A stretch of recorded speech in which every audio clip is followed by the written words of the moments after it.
بینەرانی بەڕێز لە هەر شوێنێکن سڵاوتان لێبێت من کامەران حاج عومەر باسی ڕۆژتان پێشکەش دەکەم. باسی ڕۆژ ئەمڕۆ دوو تەوەرشرۆڤە دەکات. تەورێکمان تایبەتە بە چاکسێزەکانی بواری ئابووری لە هەرێمی کوردستان. وەک دەزاندرێت زیاتر لە 25 ساڵە حزبە کوردستانیەکان حکومڕانی هەرێمی کوردستان دەکەن، بەڵام پاشەوەی کۆمەڵێک قەیران ڕوبەڕووی هەرێمی کوردستان بوویەوە حکوومەتی هەرێمی کوردستان نەیتوانی موچەی فەرمانبەران دابین بکات. بەر لە 2 ساڵ حکوومەتی هەرێمی کوردستان شانازی بەوە دەکرد کە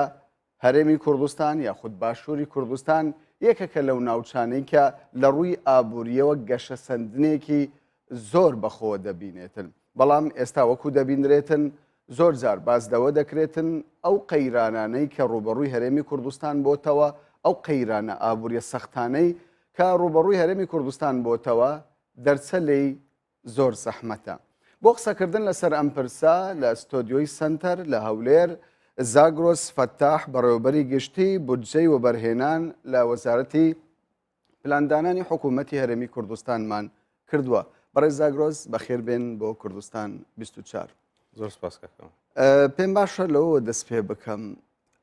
هەندێک جار دەگوترێت ئەو قەیرانانەی کە ڕوبەڕووی هەرێمی کوردستان بۆتەوە قەیرانی درێژخایەنن، هەندێکیش دەڵێن کورد خایەنن. بۆ چوونی ئێوە وەکو وەزارەتی پلاندانان ئەم قەیرانانە درێژخایەنن یاخود کوردخایەن؟ بێگومان ئەو قەیرانی کە تووشی هەرێمی کوردستان بۆتەوانێ قەیرانێک نییە کە تەنها هەرێمی کوردستانی گرت بێتەوە. زۆر وڵاتانی کەشی گرتوتەوانێ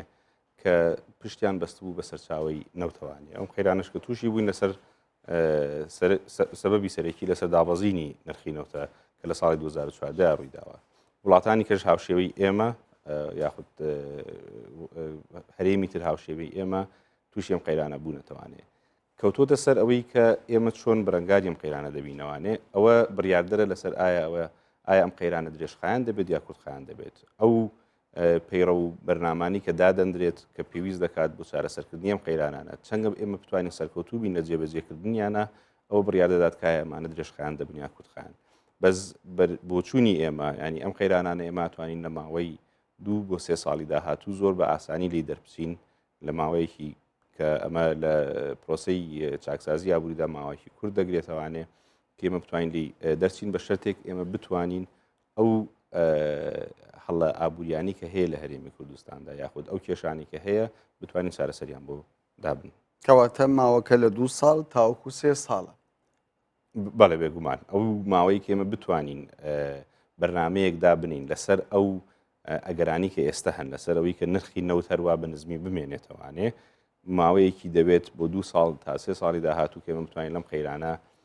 ڕزگارمان ببێت بە تەواوەتی، یاخود ئەگەر ئێمە و گریمانەیەشەیە کە ئەگەر نرخی نەوت بەرز بێتەوانێ بە بەرزبوونەوەی نرخی نەوت ئەو مدەیە کەمتر و کورتتر دەبێتەوانێ. بەڵام زۆر جار قسە لەسەر ئەوە دەکرێت کە ینی هەرێمی کوردستان وەکو جەنابتان باستان لێوە کرد خاوەنی داهاتێکی باشە لە ڕووی سوتەمەنیەوە و نرخی نەوت پێشتر زۆر دابەزی بوو، ئێستا نرخەکەی بەرز بۆتەوە، داهاتی نێوەخۆیی هەیە، داهاتی گومرگەکانی دەوروبەر هەیە. بۆچی هەرێمی کوردستان ناتوانێت پێداویستی خۆی دابین بکات، موچەی فەرمانبەرانی دابین بکات لەگەڵ ئەوەی نرخی نەوتیش بەرز بۆتەوە؟ ئەمە بێگومان تەبەن ئەگەرێتەوە بۆی کە ئێمە ئابووریەکی بچووکمان هەیە بە بەراورد لەگەڵ و دانیشتوانی کە هەمانە. ئەم ئابووریە بچووکەوا لێ دەکات کە تووشی لە قەیرانێکی ئاوایە ئێمە نەتوانین مەکینەی ئابووری خۆمان بەگەڕ بخەین بەوەی کە بتوانرێت بەرەنگاری ئەم قەیرانانە بێتەوانی. کێشەی سەرەکی ئابووری ئێمە بە تایبەتی لەسەر موچەکە جەنابەت ئاماژەت پێکردەوەیە کە ئێمە ئێجگار موچەخۆرێکی زۆر زۆرمان هەیە بە بەراورد لەگەڵ ڕێژەی یاخود ژماری دانیشتوانی هەرێمی کوردستاندا. حکوومەتێکی گەورەمان هەیە بۆ دانیشتوانێک کە ئەوەندە گەورەنین. ئەگەر بم بەڕێژە بمێن لەگەڵ جەنابتا قسە بکەم، لە هەرێمی کوردستانە ئێمە 680,000 زیاتر لە 680,000 کارمەندی حکوومەتمان هەیە. ئەمانە و کارمەندانن کە ڕۆژانە بێت دەوام بکەن لە ناو دام و دەستگاکانی حکوومەتی هەرێمی کوردستاندا. ئەم 680,000 کەسە ئەگەر بە ڕێژەی سەیری بکەینە کاتە نزیکەی لە ساعت 12 دانیشتوانی هەرێمی کوردستان موچەخۆرن کە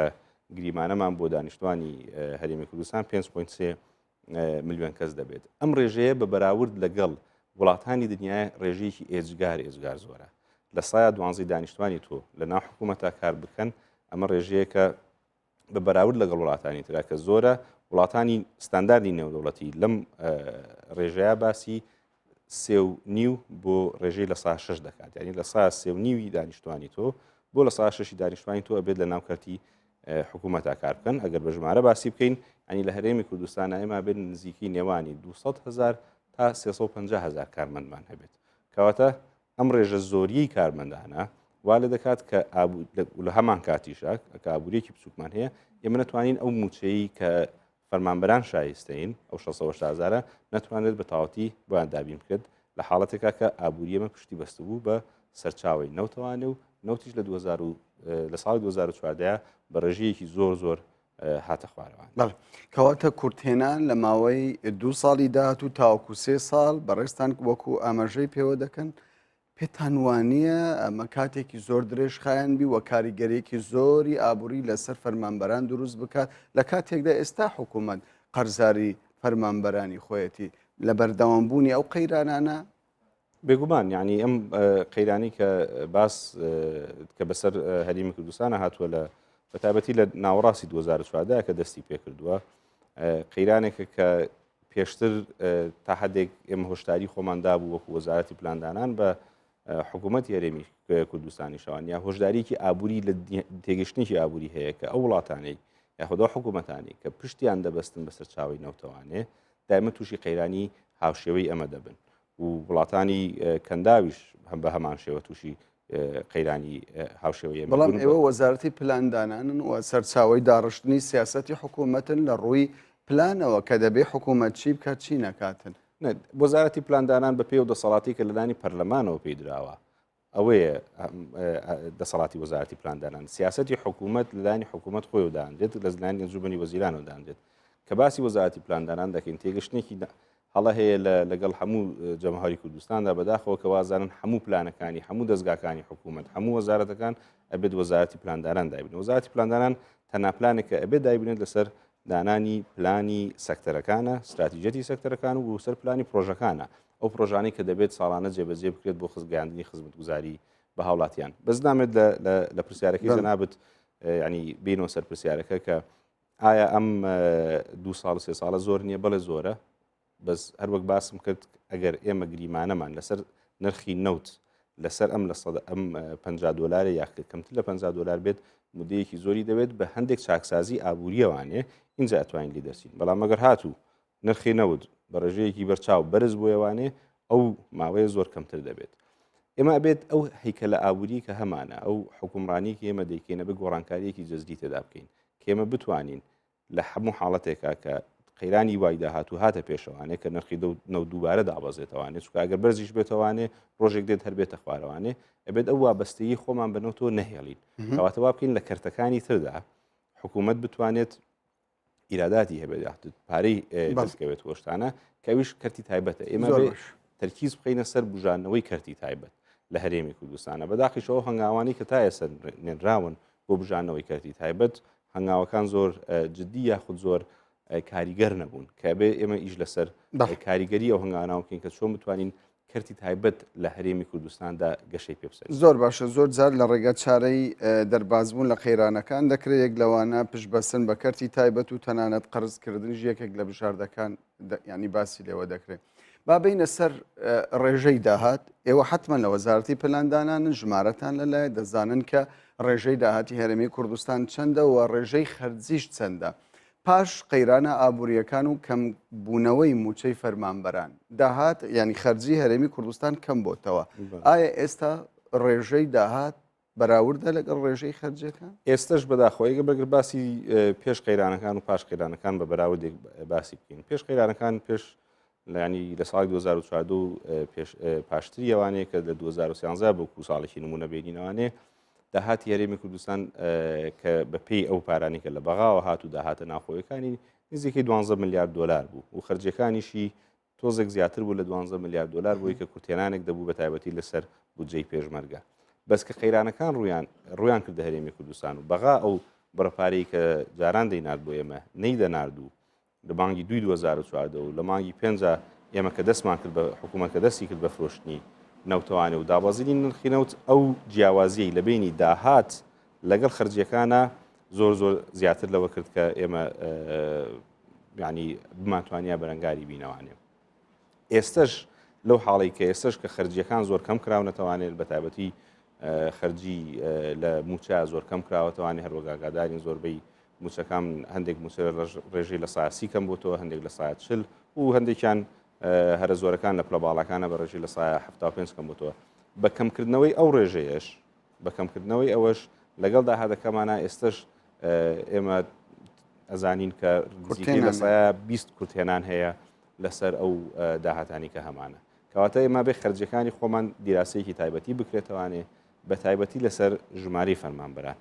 و لەسەر فەرمانبەران و لەسەر خدمەی مەدەنی لە هەرێمی کوردستاندا کە هەر ئاماژەم پێکرد پێشتر ئەو ژماری 680,000 کەسە ژمارەیەکی ئێجگار زۆرە کە ئێمە بتوانین بەم ئابووری بچووکی کە هەمانە بتوانین بەردەوام بە بۆچوونی جەنابان لە 150 فەرمانبەران ڕێژەکەیان زیاترە لەسەر ویلاکاتی حکوومەت. ئێمە گەر بەراوردی بکەین بە ڕێژە نێودەوڵەتیەکانە کە هەروەک ئاماژەم پێکرد لە وڵاتانی تەمانەوەش جیاوازە لە وڵاتانی کەم دەرامەت بە وڵاتانی کە ئیمکانیەتیان زۆر یا وڵاتانی زۆر پێشکەوتوو ئەو ڕێژەی هەروەک باسم کرد لە سایە 3.5 بۆ لە سایە 6 ئێمە لە سایە 12 کەواتە قسەکەی جەنابەت ڕاستە بۆ ئەم هەرێمی خۆمان و بۆ ئەو ژماری دانیشتوانە ئەو ژمارە فەرمانبەرانە ئێزگار زۆرن کە تەبانەوانش هەم لە سەکتەرەکانی جیاوازەیە هەم لە سەکتەری ئاساییشیشدا هەیە ینی 680,000 کەسەکە لە هەردوو سەکتەری ئاسایش و سەکتەری مەدەنیا هەیە کابێت ژمارەکان کەمتر بێتوانێت تایمە بتوانین ینی لە ساڵانی داهاتوو ئەمانە کەسانێک بن کە بتوانێت معاشیان پێ بدرێت. باش ئێوە باس لە کەرتی تایبەت دەکەن پێتان وایە لە کاتێکدا ئەگەر حکوومەت سیاسەتی کەمکردنەوەی فەرمانبەرانی لە دەوڵەتدا ڕاگەیان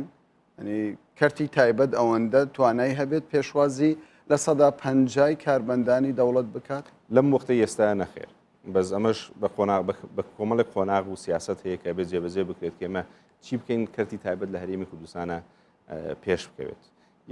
کۆمەڵێک استراتیژیت هەیە کۆمەڵێک پلان هەیە کە دانراوە ئاماژاکەم بۆ پلانی کە لە ڕێکەوتی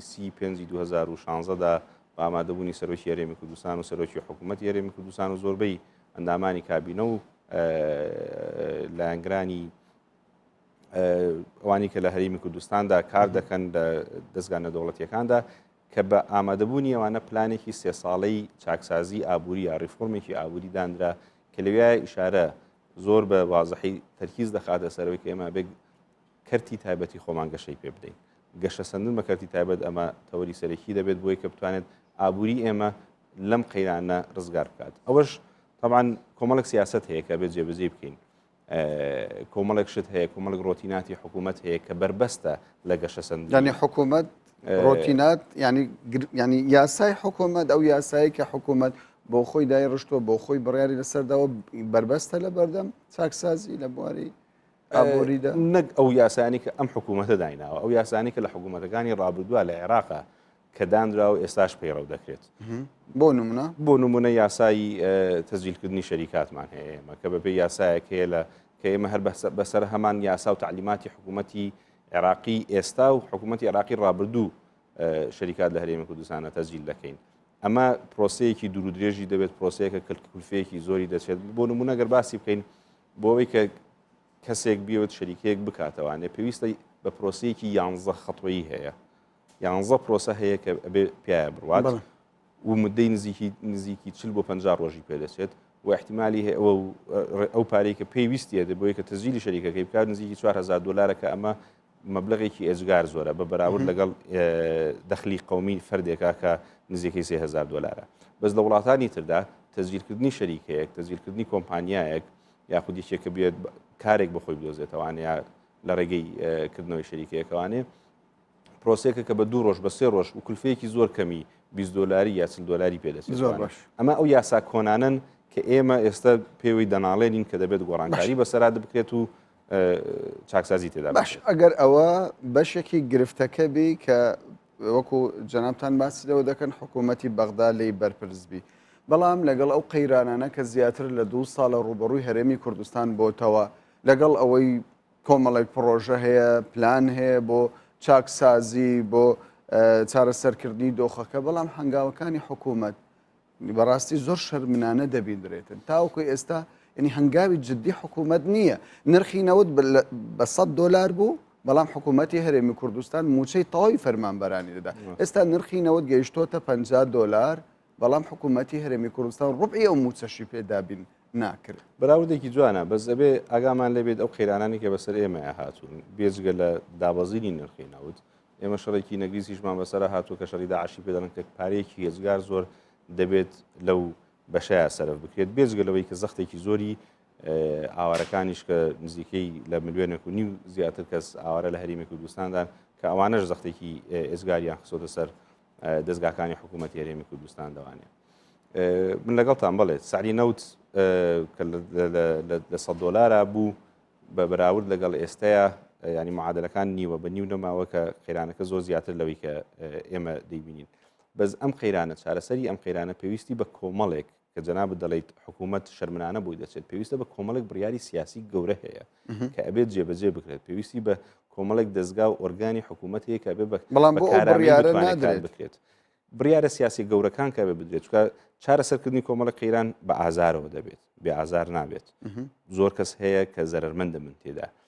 ئەمانەیە کە حکوومەت زۆر جار شەرمێکی هەیە کە باش ئەو کەسانی کە زەرمەند دەبن ینی گرنگترن لەوەی کە بەرژەوەندی گشتی هەموو خەڵک هەموو چنی فەرمانبەران بەزمن سەبەکەی بۆ باسکەم ئەمە لەبەر ئەوکە من دەڵێم ئەمە پێویستی بە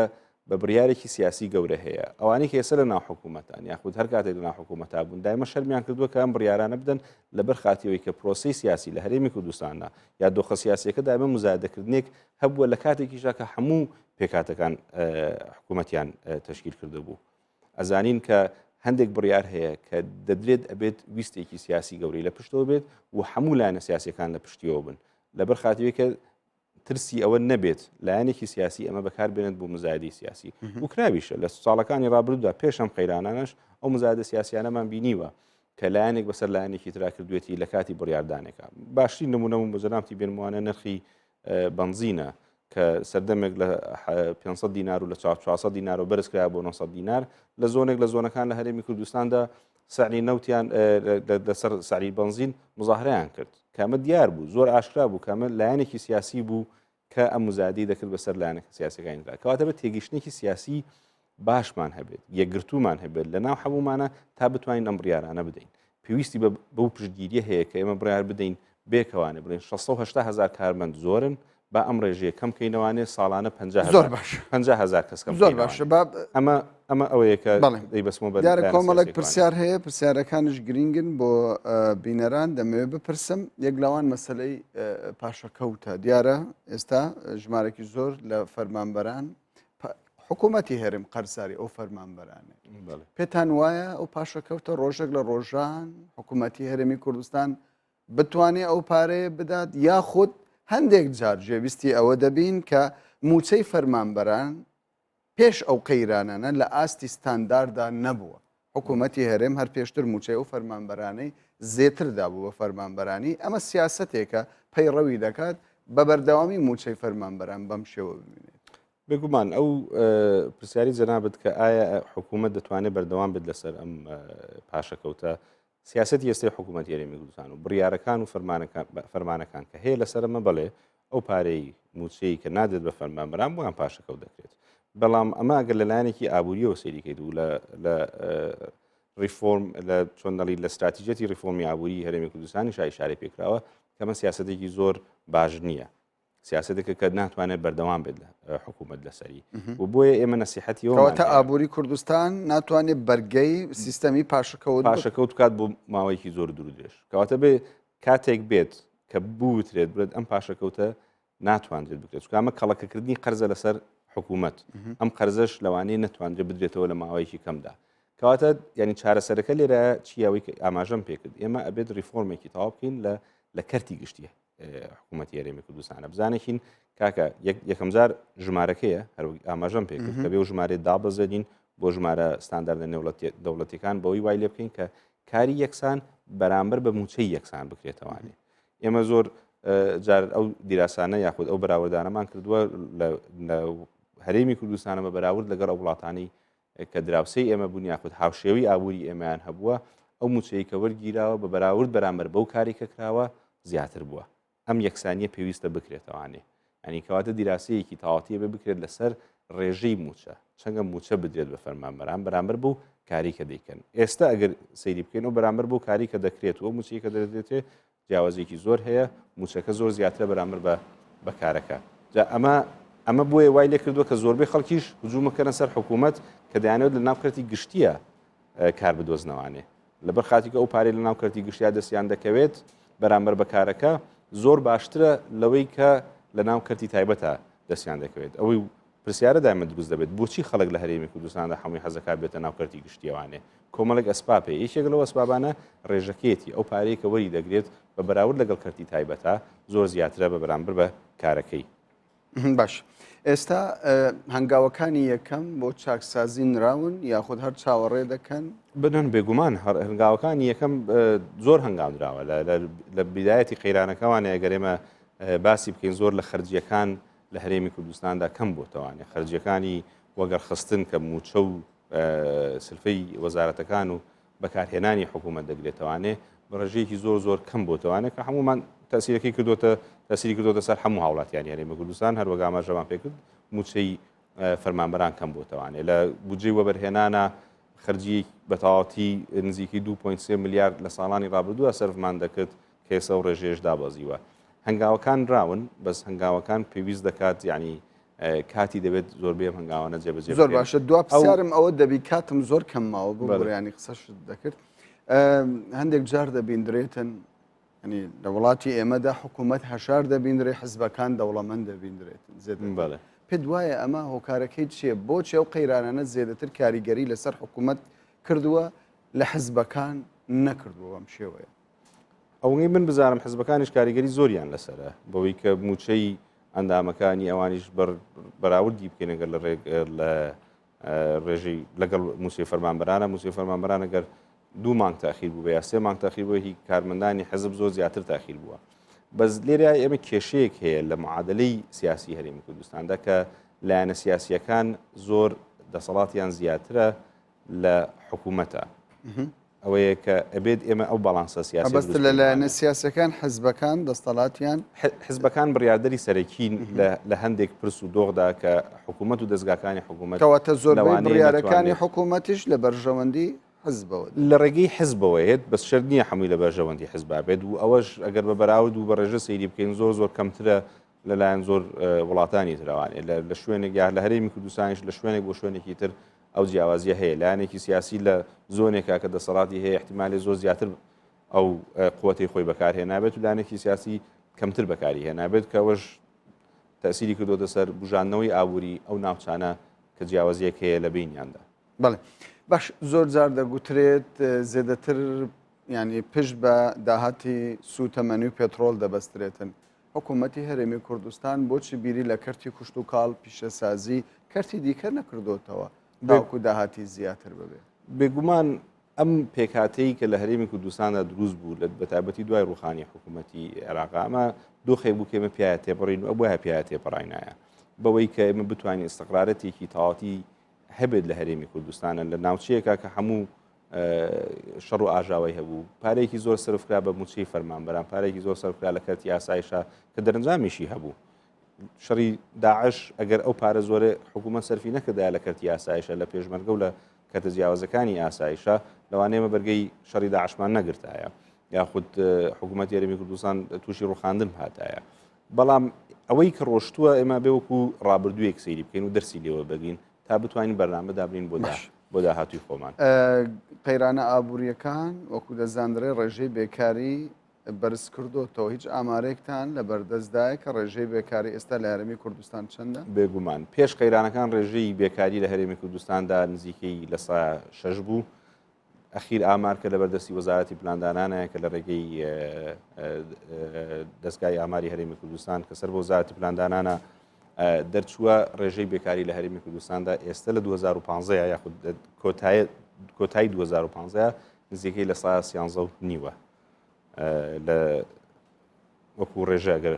باسی بکرێت ئەمەش ڕێژەیەکی بەرچاو زۆرە ئەگەر بە براودی پێش قەیرانەکان لە 6 بۆ لە 13 و ڕێژەکە زۆر زیادی کردووە. باش ئێوە لە بودجەی وەبەرهێنانە لە وەزارەتی پلاندانان پێشتر بودجەی تایبەتتان هەبوو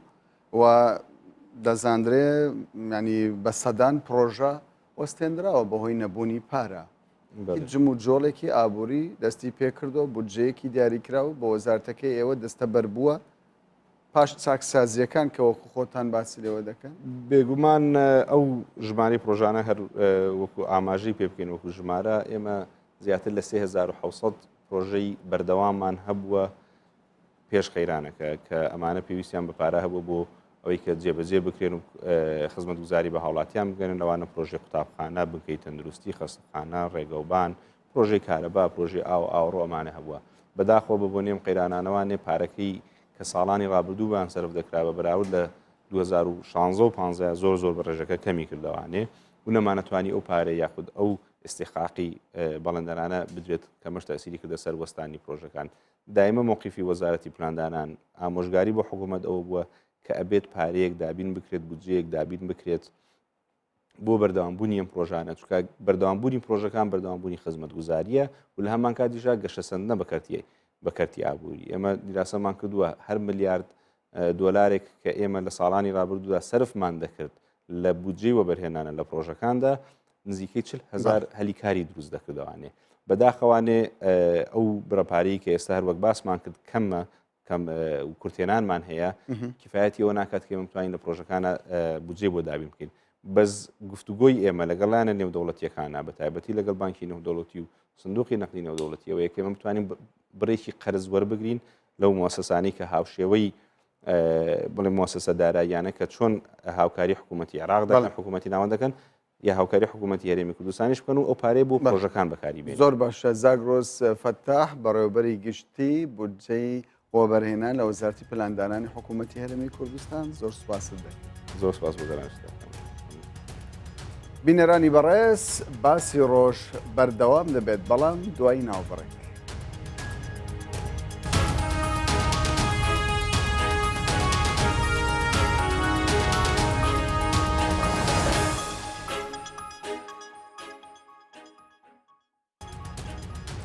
جارێکی دیکە سڵاوتان لێبێت بینەرانی کوردستان 24 و باسی ڕۆژ تەوەری دومی باسی ڕۆژ دەکەینەوە کە تایبەتە بە ڕەوشی ڕۆژنامەگەری کوردی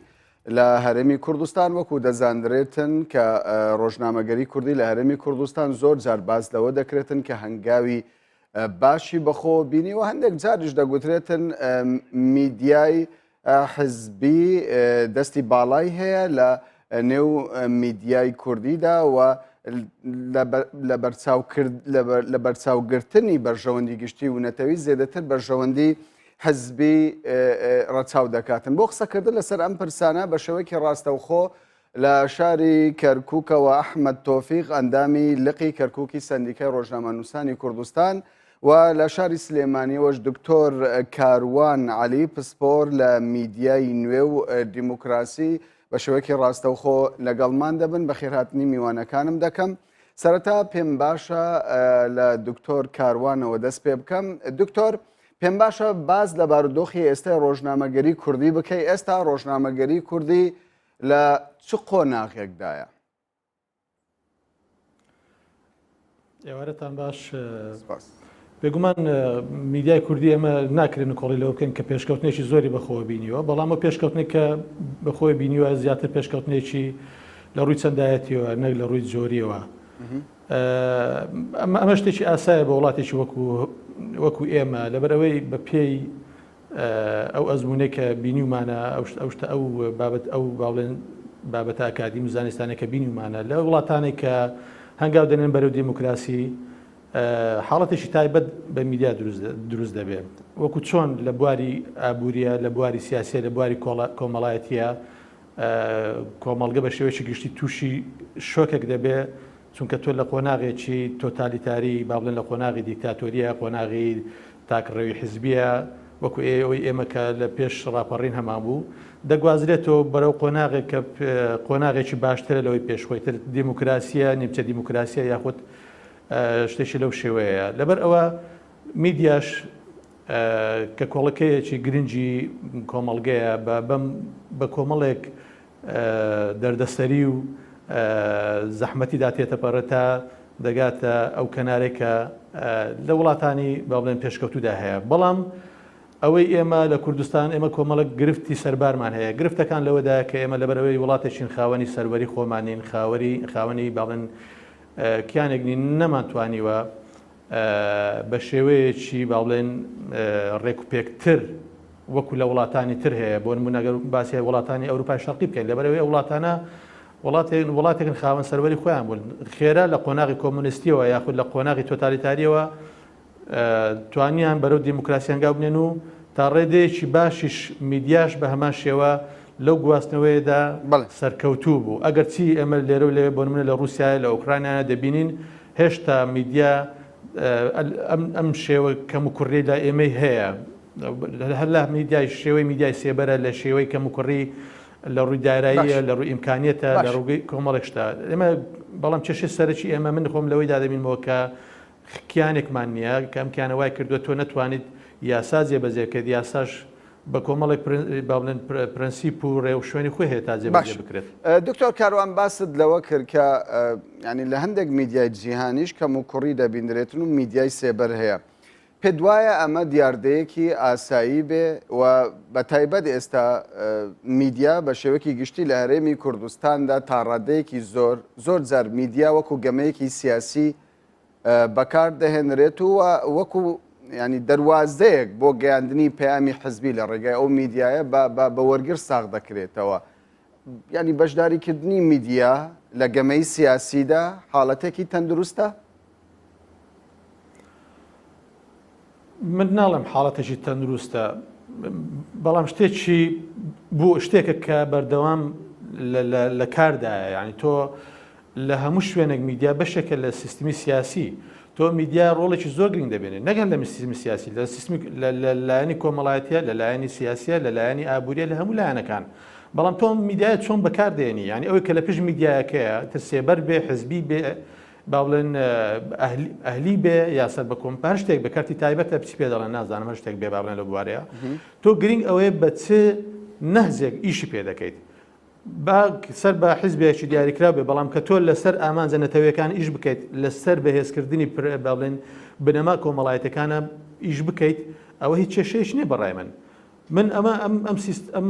شێوە میدیایە من دەیڵێم کە قۆناغێکە دەبێت تێپەڕ بێ لە وڵاتانی خۆرهەڵاتی ئەوروپا ئەم شێوە میدیایە بووە بەڵام لە زۆر وڵاتی ئەوێ قۆناغەکە تەواو بووە بەڵام لای ئێمە کێشە ئەوەیە ئەم قۆناغە درێژەی کێشاوە درێژە بکێشە کێشەیە یعنی تۆ ناتوانانی دیموکراسیەکەت بچەسپێنی لە زۆر ئێستاش کە لە هەندێک شوێنی ئەوروپا کە باسی دیموکراسیەتی کوردستان دەکرێت یعنی ئەوان ناڵێن وڵاتێکی تەواو دیموکراسیە دەڵێن هێشتا هەنگاو دەنێ بەرەو دیموکراسی یعنی لە قۆناغی سەرەتادایە هۆکاری چییە؟ هۆکاری ئەوەیە کە ئێمە کەم و کوڕی میدیا کە ئاوێنەی میلەتەکە پیشان دەدا میلەتی ئاوێنەی کۆمەلگاکەتە لە هەموو ڕوویەکەوە دەبینی کەم و کوڕی هەیە ڕۆژنامە نووسە تیرۆر دەکرێت ڕێگە دەگیرێت لە کاری کەناڵەکانی ڕاگەیاندن لە هەموو شوێنەکانی کوردستان بەبەستمە هەر شوێنێکی دیاریکراو نییە لەبەر ئەوە هەست دەکەی قۆناغی ئەم گواستنەوەی ئێمە زۆر درێژەی خایاندووە کە ئەمە بەڕاستی کێشەیەکی گەورەیە لەبەر ئەوە حاڵەتەکە ئاسایی دەبێت ئەگەر بەردەوام بێ بەڵام ئەگەر کۆتایی پێ بێ بەڕای من دەکرێت وەکو مێژوێک سەیری بکەنڵێن ئەمە کوردستانیش وەکو هەر وڵاتێکی تازە دیموکراسی یاخودە وڵاتانێک کە هەنگاو دەنێن بەرەو دیموکراسی ئەم قۆناغە بینیوە و بڵێن لەدایکبوونێکی ئاسایی دیموکراسیەکەی بە دیموکراسیەکەی گەیشت. زۆر باش دکتۆر کاروان دەگەڕێمەوە وڵاتان ئێستا دەچمەوە شاری کەرکووک ئەحمەد ڕەفیق ئەندامی لقی کەرکووکی سەندیکای ڕۆژنامە نووسانی کوردستان لەگەڵمان دەبێت. بەڕێز ئەحمەد ئێوە وەکو سەندیکا کە چاودێرن و خاوەنی پرۆژە یاسان و لە پەرلەمانی کوردستانیش لە ساڵی 2010دا پرۆژە یاسای ڕۆژنامە نووسان پەسەند کراوە چەندە میدیاکانی کوردستانی دەستگاکانی ڕاگەیاندن لە هەرێمی کوردستان ڕەچاوی ئیتیکی ڕۆژنامەوانی و بەندەکانی یاسای ڕۆژنامەوانی بوونە.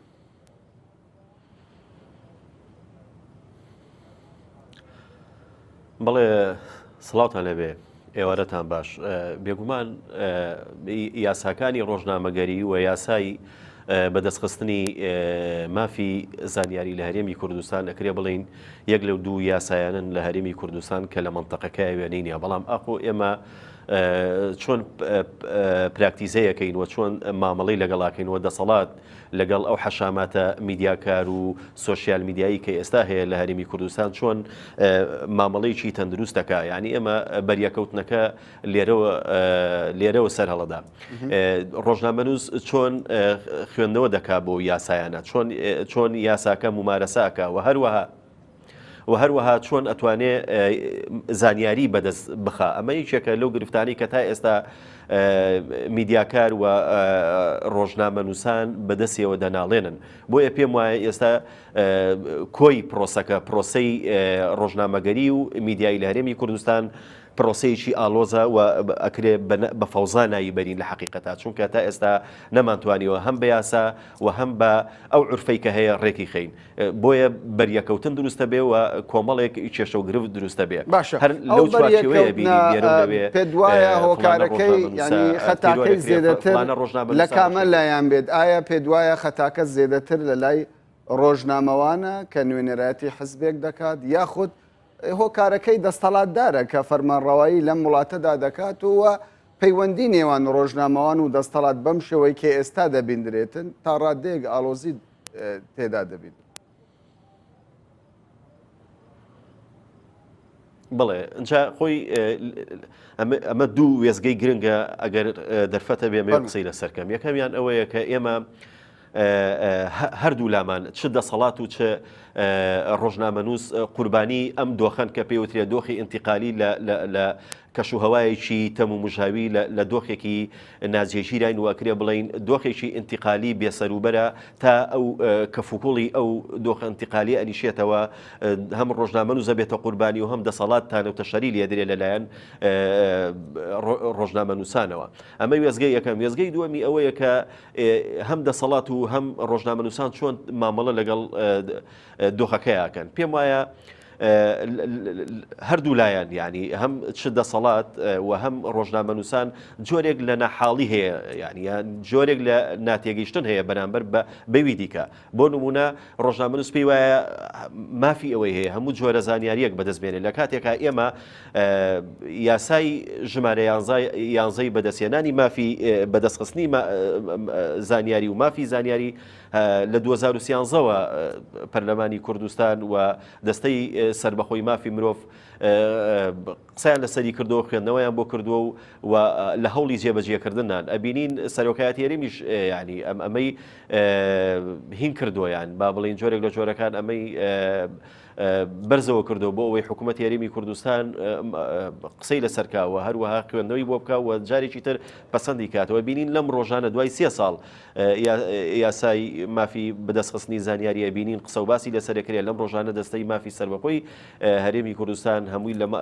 لە ناوەڕاستی مانگی تەموز هەبوو. ئەبینین دوای 3 ساڵ دێ لەگەڵ حکوومەتی هەرێمی کوردستانە. بەڕێز ئەحمەد بەو پێی لە هەرێمی کوردستان زۆربەی میدیاکان میدیای حزبین و لەلایەن حزبەکانەوە میدیاکان بەڕێوە دەبنرێن بە تایبەت مەسەلەی سەرچاوی داراییەوە. ئەو کاتەی ڕۆژنامەنووسێک لەلایەن حزبێکی دیکەوە مافەکانی پێشێڵ دەکرێت، ڕۆژنامەنووسێکی حزبیە، ئیلتیزاماتی حزبی هەیە. ئەمە وەکو ڕۆژنامەنووسێکی سربەخۆ مامەڵەی لەگەڵ دەکرێت وەکو ڕۆژنامەوانێک یاخود وەکو ڕۆژنامەوانێکی حزبی. جیاوازی لە نێوان ڕۆژنامەوانێکی حزبی هەیە یاخود ڕۆژنامەوانێک کە سربەخۆ بێت پەیوەندی بە حزب نەبێت. مەرجە ڕۆژنامەوان سربەخۆ بێت سەر بە حزب نەبێت. لە ڕاستیە یعنی لای ئێمە هەموو شتەکان بە سیاسی کراوە. ئێمە هەوڵماندا وەکو سندیکای ڕۆژنامەنووسانی کوردستان لەم کێشە و گرفتە ئالۆزە خۆمان قوتارکەین لە پێناو بەدەستخستن یان با بڵێین پاراستنی مافی ڕۆژنامەنووسان کە لە میدیا حزبیەکان کارەکەن. بۆ نمونەی تر ئێمە بڕیارماندا بۆ 2 ساڵ 3 ساڵ پێش ئێستا داوامان لە هەموو ڕۆژنامەنووسانە کرد کە لە دامودەستگا حزبیەکان دامودەستگا میدیا حزبیەکان کارەکەن فۆڕمەکان پێیان پڕەوە کرد کە ئەو فۆرمە بریتە لە گرێبەستێک ئەو گرێبەستە لە بینی خۆی و ئەو کەناڵە ئەو دامەزراوە میدیاییە بۆ ئەوی مافی ئەو ڕۆژنامەنووسی کە لەوێ هەیە لەوێ کارەکە ئەو مافی کە هەیەی مەسەلەن پێشێل نەکرێ لە پێناو بەدەستهێنانی خواستەکانی ڕۆژنامەنووسان و هەروە مافەکانی ڕۆژنامەنووسان سندیکای ڕۆژنامەنووسان هات ئەم ڕێگەچارەی دۆزیەوە بەڵام ئەبینین ئەمەش چۆنەڵی دڵی ئێمە تێر ناکا بەوەی کە بتوانین بەتەواوەتی مافی ئەو ڕۆژنامەنووسانە بپارێزین کە لە دامەزراوە حزبیەکان کارەکەن لای ئێمە ئەوە ئاسانترێکە ڕۆژنامەنووسێکی سربەخۆ لە میدیایشی سربەخۆیە کارەکە بۆ ئێمە ئەوە ئاسانترە بتوانین بەدواداچوون بۆ خواست و مافەکانی ئەو بکەین ئەگەر وڵامی پرسیارەکەم بدەیتەوە بەڕێز ئەحمەد پرسیارەکەم بە کورتی بکەم ینی مەرجە ڕۆژنامەوان سربەخۆ بێت یاخود ڕۆژنامەوانێکی حزبی بێت لە ڕاستیە خۆی بواری ڕۆژنامەگەری ڕۆژنامەنووسی بوارێکی پیشەیی بەحتە ینی ئێمە کە حزبی تێکەڵەکەین غەدر لەو پیشەیەکەین پێشتر بەڕێز دکتۆر کاروان ئاماژەی پێکرد ینی ڕۆژنامەنووس ڕنگدانەوەی واقعی کۆمەلگاکەیەتی دەوێت ئەوەی کە هەیە وەکو خۆی بیگەێنیە کە تۆ هەر شتێکت بە حزبی کرد بێگومان ئایدۆلۆژیای تێکەڵە بێت زۆر باشە کاک ئەحمەد دەگەڕێمەوە لات لەگەڵم بمینەوە دەچمە لای دکتۆر کاروان لە شاری سلێمانی دکتۆر ئێستا لە میدیای کوردیدا دیاردەیەک دروست بووە زۆر جاران ناونیشانێک دەخوێندرێتەوە ناونیشانێکی زۆر زەق بەڵام ناوەڕۆکەکەی زۆر جودایە لەگەڵ ناونیشانەکەی ئەمە هەتا چەند مافی ڕۆژنامەوانە ئەم جۆرە دەستەواژانە بەکار بهێنێتن مانشێت لەگەڵ ناوەڕۆکی هەواڵەکان زۆر شتی جودان یاخود هەواڵەکە بە شێوەیەکدا دەڕێژێت کە لە دەرەوەی بازنەی ناوەڕۆکی هەواڵەکە بێتن لە دەرەوەی ڕاستیەکان بێت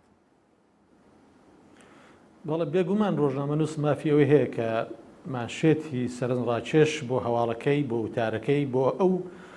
بەرهەمە میدیای خۆی بکە کە ئامادەی کردووە بەڵام یعنی ئەمەش ناکرێت تۆ ماشێتەکەت شتێک بێت و هەواڵەکەت یاخود بابەتەکەت شتێک بێ یاخود تۆ لە ماشێتەکەدا هەندێک شتی زیاد لە پێویست گەورەکردنی تیاابێ و لە کاتێتەکە لە ناوەڕۆکە وانە بێ یاخود بابەتەکەی جیاواز بێ لەگەڵ ماشێتەکە ئەمە طبعا مافی ڕۆژنامەنووس مافی خۆیەتی بە شێوەیەکی با بڵێن پرۆفێشناڵانە بیکە ماشێت دانێ بەڵام کاتێک کە ئێمە دەبینین هەندێک وێبسایتە یاخود هەندێک ڕۆژنامەیە کە ماشێتێک دادنێ جیایە لە ناوەڕۆکی بابەتەکەی یاخود با گەورە کراوە کە دەسەری ناوەڕۆکەی دەکەیت زۆر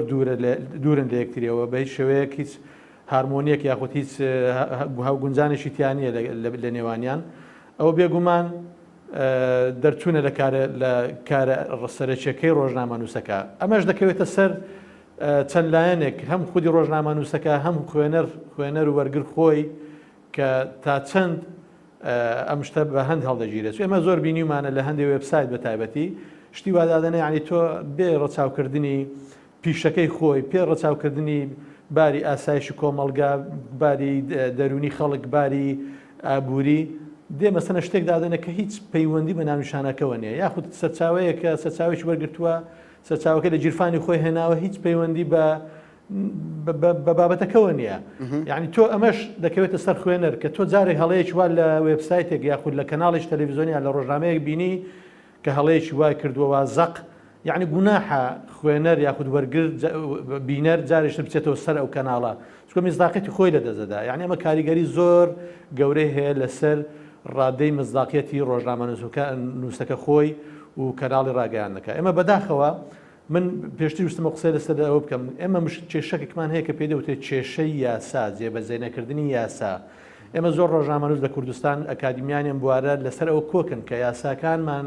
لە بواری میدیا چی ئەو یاسای ڕۆژنامەنووسیە چی یاسای مافی دەستهێنانی زانیاری یاخودەوەی تەکنەلوت بەکار خراپ ڕێگەنەدان بە خراپ بەکارهێنان خراپ بەکارهێنانی مۆبایل و تەکنۆلۆژیا بەڵام دکتۆر کاروان چێ بەرپرسە لە جێبەجێنەکردنی یاسا بۆ نمونە ینی مافی یاسای بەدەستهێنانی زانیاری ئەو یاسایە کە لە 2013 پەسەند کراوە کاری پێدەکرێت زۆر جار حکوومەت باسدەوە دەکاتن مافی بە ڕۆژنامەواندایە کە زانیاری دەست بخات لە هەر وەزارەتێک کە بیخوازێت بەڵام بە دوای تێپەڕبوونی 15 ڕۆژ لەسەر داواکاریەکەی پێویست دەکات سکاڵان لەسەر ئەو وەزارەتە تۆمار بکات پێدوانێ زۆر جار ڕۆژنامەوانیش هەوڵ ناداتن مافی خۆی دەست بخاتن لە ئەو وەزارەتانەی حکوومەت کە دەخوازێتن زانیاری دەستەبەر بکات پێدوانیە هەم لە لای ڕۆژنامەوانەوە یاسا جێبەجێ ناکرێ هەمیش لەلایەن حکوومەتەوە خۆی ئێمە کێشێکی بنەڕەتیمان هەیە ئێمە جارە پێناسێکی تەواومان نییە بۆ ڕۆژنامە نووسکا کامەران ینی تۆ ڕۆژنامە نووس ئێمە بەپی سندیکا بێ ئەوەی هەدێ هەویەکی سندیکای هەبیان ڕۆژنامە نووسە ئەمە سیستمە تۆ هەوێکی سندیکات هەیە دەچیتە ئەوروپا یا دەچیتە وڵاتێکی عەربی دەڵێم ڕۆژنامە نووسم خەڵک نازانین تۆ بەس بەناو ڕۆژنامە نووسی بە ئابوونە ڕۆژنامە نووس تۆ ئێمە 6,000 ڕۆژنامە نووسمان هەیە ئایا دەکرێت وەزارەت یاخود لایەنێک پەیوەندیدار بەڕێوەبەراتی ئاوە شارەوانیە ئەو وەزارەتی سامانە سروشتەکان دەکرێت زانیاری بە هەموو لایەنێک بدا بە هەموو کەسێک بدا کە هەوێکی ڕۆسەندیکا ڕۆژنامە نووسان تێدا بێ ئەمە لەلایەک یعنی ئێمە تۆ لێرە فەوزایەکەیە جارێ ئێمە جەوهەری کێشەکەیە لەلایەشترەوە خودی ڕۆژنامە نووس تااقەتی ئەوەی نیە بەڕاستی بە دوای زانیاری بگەڕێ ئەمەش دابش دەبێت میدای حزبی جاری هەر تااقەتی نییە بچی بە دوای ڕۆژنامە نووسی بە دوای سەرچاوی هەواڵی با بڵێن گونجاو بگەڕێ زانیاری باش بگەڕێ دەبەر ئەوەی لەوێ ڕۆژنامەکە لەسەر تیراژی خۆی کەناڵەکە زۆر باشە دکتۆر خۆی بەردەوامە بەڵام ڕەنگە لە ئەهلەکە زیاتر پەرۆژ بن بەڵێ دکتۆر شتێشتریش هەیە پەیوەندی بە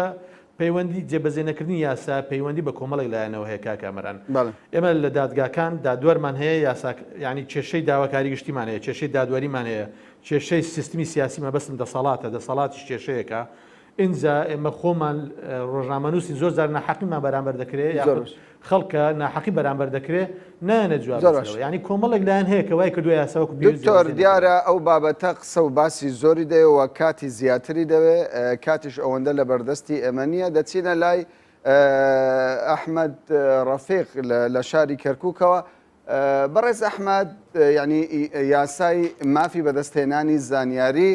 بۆچی ینی ئەوە چەند ساڵێکە 3 ساڵ تێپەڕیەوە بەسەر دەرچوونی ئەو بڕیارە بۆچی ینی جێبەجێ نەکراوە بۆچی ئەو بڕیارە سەرکەوتو نەبووە لە پراکتیزەکردنی هۆکارەکەی بۆچی دەگەڕێنەوە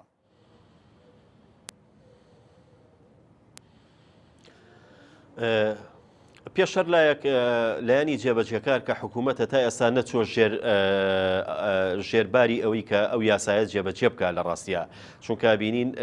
وەک ئاماژەم پێکرد پێشە لەم 1-2 هەفتەی ڕابر لە ناوڕاستی مانگی تەمووزا بۆ گەر هەڵە نەبم لێپرسراوی یاسەرۆکی دەستەی سەربەخۆی مافی مرۆڤ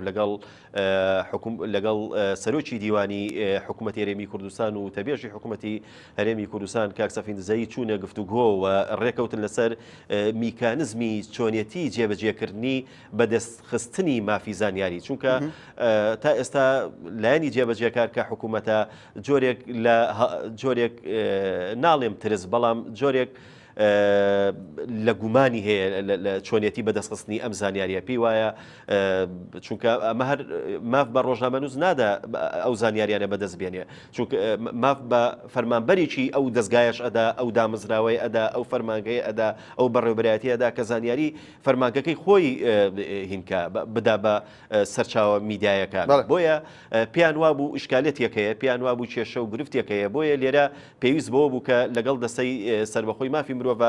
دوادانیشتن بکەن بەڵام تا ئێستاش نەچۆتە بواری جێبەجێکردنەوەداری هەموو دیارە پرسیاری زۆرمان وا بوو چاوەڕێی وەڵامی زیاتر بووین لە ئێوە بەڵام کات ڕێگایی پێنەدات برادران پێم دەڵێن بە تەواوەتی کاتمان کۆتایی پێهات بەڕێز ئەحمەد ڕەفیق ئەندامی لقی کەرکووکی سندیکای ڕۆژنامە نووسانی کوردستان کە لە شاری کەرکووکەوە بە شێوەیەکی ڕاستەوخۆ لەگەڵمان بووی زۆر سوپاست دەکەین هەروە لە شاری سلێمانیەوە دکتۆر کاروان عەلی پسپۆر لە میدیای نوێ و